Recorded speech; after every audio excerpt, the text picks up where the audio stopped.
আল্লাহ রাসূল বলেন লিকুল্লি শাইইন সিকালাতুন ওয়া সিকালাতুল কুলুব যিকরিল্লাহ। চিল্লায়ে বলেন সুবহানাল্লাহ।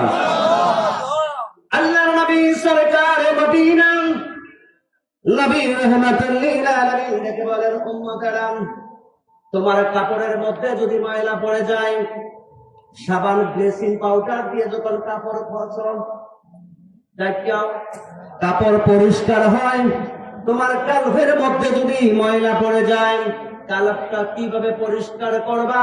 ও আবার সাহাবীরা শোনো শোনো, তোমরা যখন আল্লাহর নামের জিকির যখন শুরু করবে, কালভের মধ্যে ধাক্কা মেরে যখন আল্লাহ নামের জিকির করবে, জিকিরের ধাক্কায় ধাক্কায় কালভটা পরিষ্কার হয়ে যাবে।